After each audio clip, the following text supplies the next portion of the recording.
Hey everyone, so in today's video I'm doing an old-fashioned speed paint style video and I'm actually pretty happy with how this art turned out, so woo, let's go. Today's video is sponsored by Skillshare, which is an online platform full of all kinds of videos that are there to teach you new things. There are thousands of classes covering all kinds of topics. A lot of them are creative topics like painting and drawing. You could even learn video editing and just how to make YouTube videos in general. There is all kinds of useful stuff there. How it works is you sign up for their premium membership and that unlocks all the videos. You can watch as many as you want so you can poke around and find which videos are right for you. You can use it to learn a new skill or just for inspiration or just to watch people as they work on their craft, like pottery stuff. I don't want to do pottery, but I just find it fascinating to watch. One class that is very useful is Demystifying Graphic Design, How Posters Work by Ellen Lupton. I'm not a graphic designer, but I'm interested in design because I make art prints and I want stuff to be laid out nicely. She actually works at the Cooper Hewitt Smithsonian Design Museum and she takes you there in the lesson and shows you around and shows real-world examples. The annual subscription runs you less than $10 a month, so it's very affordable compared to other classes and courses. And if you use my link in the video description, you can get your first 2 months for free. Definitely check it out, see if it's a good fit for you, and thank you so much Skillshare for sponsoring this video. So now let's talk a little bit about the art. I wasn't sure what I wanted to do for this. All I knew initially is that I wanted it to be something I could make into a print, specifically one for my next enamel pin launch. I started doing little mini prints to sell, little hollow ones, and I wanted something that would work for that and work for Redbubble. I also wanted to use a similar color palette to an illustration I did in a recent video. It was the one where I made my own little markers, and I did one illustration using mini Copic markers, and I liked the color scheme in that, so I wanted to use something a little similar. I wanted the dark pinks and burgundies, not the yellows though. So thinking of dark red made me think of roses, and then I pictured a huge collar made of roses. I don't know, it snowballed from there. And then I thought, well, what if some of the roses and petals are coming off of the collar and they're swooshing around? And before I knew it, it turned into Rose Petal Elsa. It's not supposed to be Elsa, but it reminds me of Elsa. I really liked my thumbnail sketch, as I often do, and so I scanned it and blew it up bigger and then printed it off so that I wouldn't have to redraw it completely from scratch, because I started redrawing the face and I just wasn't happy with how it was looking. I just thought the original looked so good, so I had to just scan that one and blow it up bigger. Then to outline it, I used some Prismacolor Premier pencils. I mostly used this dark reddish color, but also used a little bit of black in certain areas, like some of the details on the face, including the eyes, because I like when the lash lines and eyelashes are very, very black. I also ended up adding some black later on to areas that were darker. But when I outlined it, I wasn't 100% sure which colors were going where. You don't see it in this video, but I scanned the line art, and then in Photoshop, I was playing around with putting different colors in different places just to see what I liked best before committing to the actual art traditionally. Since I wanted to use a lot of red and pink, I figured I would also use pink for the skin. It's very tricky using pale colors around the pencil outlines because the pencil just wants to smudge. That's why I scanned it, in case there were any really bad smudges, then I could just redo it, because when I print it out, it doesn't smudge at all. It's always good to have a backup. I did end up with some smudges, but managed to salvage things. I changed up the style of the eyes just a little bit. Well, one, they're a bit bigger than I usually draw them, although that's variable for me. And I changed the inner line of the eyes. So the inner line that's by the nose, instead of being one continuous line that comes down, I broke it into two different lines just to try to give the eye a bit more shape, because I feel like the way I draw eyes is super flat. And I guess that's fine as a cartoon, but I wanted to have more shape, so I've been playing around with that. I also gave her mega long eyelashes because I just think it looks cool. In terms of the pose, again, I wasn't sure what I wanted to do because I didn't want it to look too similar to my Newt drawing where she has the one arm down and the one arm up. So I thought, okay, if one arm is curled up, it's going to be less curled than the Newt drawing, and then her other arm's just not going to be curled inwards at all.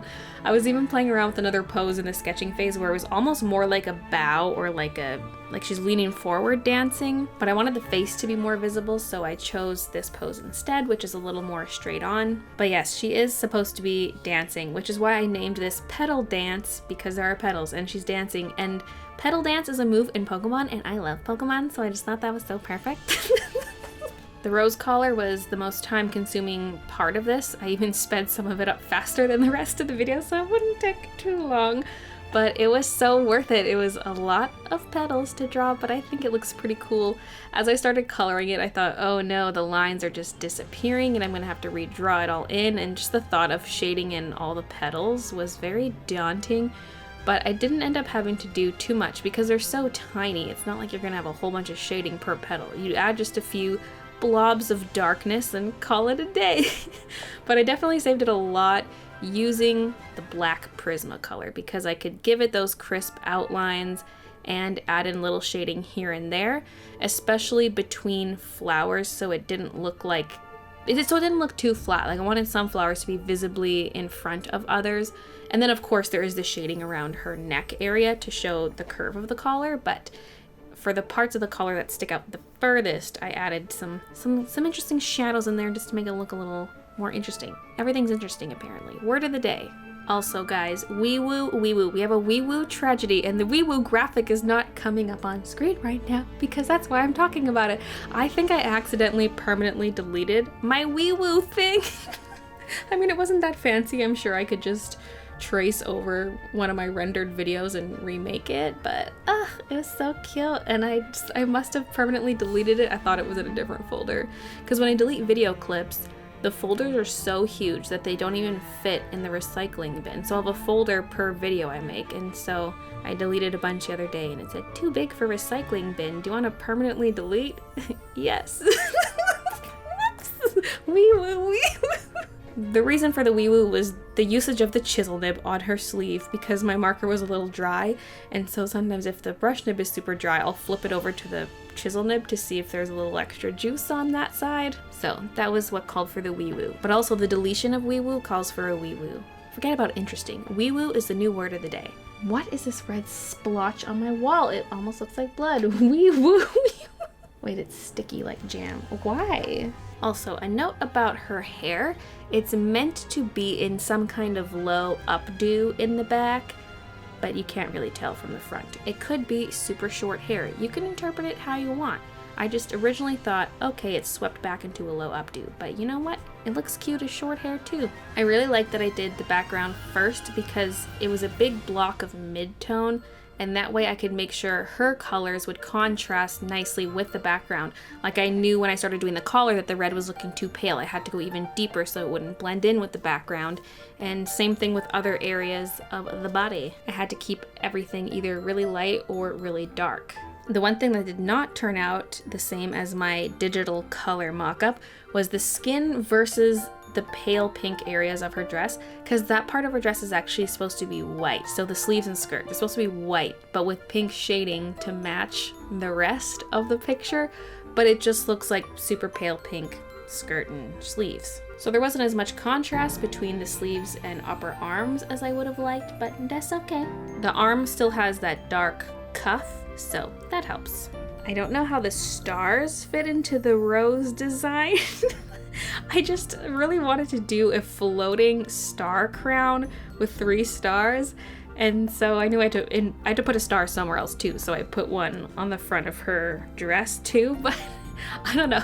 I guess it was just 2 different ideas combined, but I guess it works. It's a bit of contrast, you know. We got these flappy petally roses with lots of detail on their overall round versus these stars, which are very simple but pointy. I guess it works, but in my mind I'm like, okay, what do you want? Roses or stars? Like, take your pick. But you know what? We love it all. We love it all. We will take all of it. So I was thinking, if the petals come from her collar, does her collar just slowly disintegrate? No, I think it's some kind of magic where the petals come from the collar, but it's self-replenishing, you know? I don't know why I think about the details for this sort of thing. It's not like she's a character for a book or a story. This is just a one-off illustration, but I'm like, what are the details here? What are the physics here? Verdict, magic. For those swirly bits, I was playing around with the different shapes too because I didn't know what kind of shape the swirl would be. Would it be kind of figure 8-ish and swirl behind her and down and up and all over the place? And ultimately, I just kept it simple because I wanted the petals to be coming off the collar, but then swoop around the same direction as her arm, so it made sense to do this backward 6 shape. And it fully tapers off in view, in frame. Also, how messy should it be? Should there be bits kind of everywhere, or is it following the shape very strictly? Ultimately, I went with it following the shape somewhat strictly. Final thing was to add a pop of color using a white gel pen just for the swirlies and to fix up the whites in her eyes because they took on a bit of the color of the marker underneath, so I had to just put more white on there so they'd be extra white, and then that was it. I had to resist giving her whole body a white outline because that would have been too much and it would have taken away from the swirl, so I did not do that. I hope you guys enjoyed this video. I personally really like how this turned out, especially the face. I just love it. Thanks for watching, and thank you Skillshare for sponsoring this video. Again, link below if you would like those 2 months of free Skillshare. I'll see you guys in the next video. P.S. This art is on Redbubble. P.P.S. P.P.S. or P.S.S.? P.P.S. I'm going to the D23 Expo. By the time you're watching this, I'm probably already there. Yeah!